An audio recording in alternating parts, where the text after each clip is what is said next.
এখানে আমরা দেখবো, তাহলে একটু কমফোর্ট লেভেলটা কমে যায়। যখন কার্বন ডাইঅক্সাইড আমরা ওয়াশ আউট করে ফেলবো, তখন কার্বন ডাইঅক্সাইড ওয়াশ আউট করলে কমফোর্ট লেভেলটা বেড়ে যায়। এই জন্য আমরা প্রত্যেকটা রুমে ইঞ্জিনিয়ারের পরামর্শ অনুযায়ী আমরা পজিটিভ অক্সিজেন প্রেশার দিচ্ছি, positive air pressure, positive fresh air দিচ্ছি, যাতে করে আমাদের এখান থেকে কার্বন ডাইঅক্সাইডটা ওয়াশ আউট হয়ে যায়। এটা ইঞ্জিনিয়ারদের পরামর্শে করা হচ্ছে এবং আমরা অলরেডি শিশু ওয়ার্ডটা শেষ করে ফেলেছি, আরো কয়েকটা ওয়ার্ড শেষ করে ফেলেছি। যে ওয়ার্ডটা ওনারা সিল কালা করে সিল মানে লক করে দিয়েছেন, সেই লকের চাবি আমরা চেয়েছি। আজকে ওনারা বলছেন আপনারা করেন, অ্যাপ্লিকেশন করেন। আমাদের পক্ষ থেকে অ্যাপ্লিকেশন করা হয়েছে যথারীতি, সম্ভবত ওনারা কালকে চাবিটা দেবেন। এই চাবিটা পেলে এটা আমরা ঠিক করবো। সুতরাং আমাদের যে কাজগুলি আছে আমরা আশা করি আর সপ্তাহখানেকের মধ্যে আমাদের শেষ হয়ে যাবে। তো আমাদের এই হচ্ছে আমাদের মানে ইয়ারের যে সমস্যাটা, ইয়ার ভেন্টিলেশনের সমস্যা, সেই সমস্যাটা আমাদের সমাধান হবে। আর লাস্টে আমাদের একটা কনসার্ন ছিল, সেটা হচ্ছে বেকারি কনসার্ন, যে আমাদের উপর যেটা বেকারি আছে।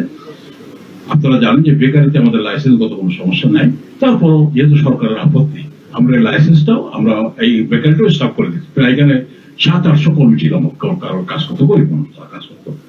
তাদের কথা আমি চিন্তা করিনি, তাদেরকে বলছি আমি অন্য জায়গায় এই করবো, ব্যবস্থা করবো। আপাতত আমি বেকারিটা বন্ধ করে দিচ্ছি। বেকারিটা বন্ধ করে আমরা অন্য জায়গায় যে শিফট করবো সে জায়গায়ও কাজ শুরু করে দিচ্ছি, কিন্তু বেকারিটা আপাতত বন্ধ। এবং আমরা যদি অস্থায়ী কোনো জায়গা পাই সেখানে নিয়ে যাবো, আর না হয় স্থায়ী জায়গা রেডি হচ্ছে সেখানে নিয়ে যাবো। এই হচ্ছে মোটামুটি আমার কথা। আপনারা যদি এর মধ্যে আপনাদের কোনো কোশ্চেন থাকে একটু শুনে আমার কাছে, যদি কোশ্চেন থাকে তাহলে আপনারা করবেন। সবাই একসাথে করবেন না, আমি বয়স্ক মানুষ, আস্তে আস্তে করবেন, আমি আস্তে আস্তে জবাব দেওয়ার চেষ্টা করবো। আশা করি হ্যাঁ অবশ্যই কথা। আমি সবাইকে ধন্যবাদ জানি, আমি এখানে শেষ করছি। সবাইকে ধন্যবাদ। আসসালামু আলাইকুম। আচ্ছা স্যার, আমি আজাদুল আদনান, আমি কাজ করছি এশিয়া পোস্টে। আমার প্রশ্ন হচ্ছে, আপনার স্বাস্থ্য অধিদপ্তর থেকে আপনাদেরকে 30 দিনের একটা সময় দেওয়া হয়েছে, আপনার এই সময়ে আপনারা রক্তের ইট করতে পারবেন। আপনারা এই নিয়ে আসলে কোনো ব্যবস্থা নিয়েছিলেন কিনা, লাইসেন্স অর্থাৎ আপনারা নতুন করে পাওয়ার জন্য আর কি? এইটা একটা। আরেকটা হচ্ছে যে স্বাস্থ্যমন্ত্রীও গতকাল একটা বিষয় বলেছেন যে আপনারা এই সমঝোতার জন্য স্বাস্থ্যমন্ত্রীকে আপনারা বড় অঙ্কের অর্থ কিংবা দেওয়ার উনি একটা কথা বলেছেন যে আপনারা তাড়াতাড়ি ঘুরছেন। এইটা আসলে আপনারা কতটুকু?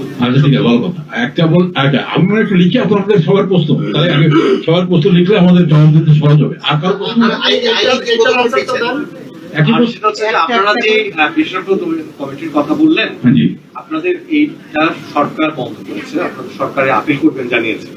তো আপনারা আপনাদের সরকারের রিপোর্টের অনুযায়ী যে ধরনের ব্যবস্থা গ্রহণ করেছেন, সেটা সরকারকে না জানায় গণমাধ্যমকে কেন জানাচ্ছেন? সরকারকে আমরা জানাবো না, আগে একটা সরকারকে এখনো পর্যন্ত জানিয়েছেন এই ব্যাপারে? অগ্রগতি কি হচ্ছে আপনাদের? আমি তো লিখি আপনার প্রশ্নটা। সেটা সরকার জানাবে, আপনারা এই সমস্ত কিছু সরকারকে জানাবেন। সরকারকে না জানিয়ে গণমাধ্যমকে আপনারা আগে কেন জানাচ্ছেন এই সমস্ত?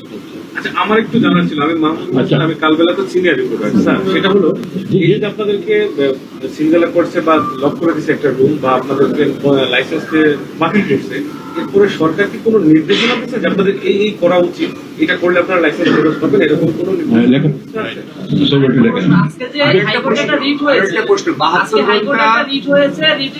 এটা কি আপনারা হাসপাতাল কর্তৃপক্ষ থেকে করিয়েছেন না কেউ ইচ্ছা স্বপ্রণোদিত হয়ে জনস্বার্থ করেছে? আর কেন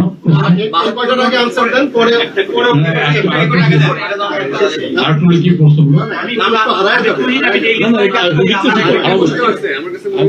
প্রত্যেকটা প্রশ্ন লেখা হচ্ছে। 72 ঘন্টা সরকার আপনাদেরকে সময় বেঁধে দিয়েছিল, তার মধ্যে রোগী সরাই নিয়ে যাওয়ার কথা ছিল। স্যার আজকে আমরা দেখেছি স্যার অনেক পেশেন্ট এখনো ভর্তি আছে, যদিও তারা মুমূর্ষু অবস্থায় নিশ্চয়ই, কিন্তু সেই সংখ্যাটা কত জানাবেন একই সাথে?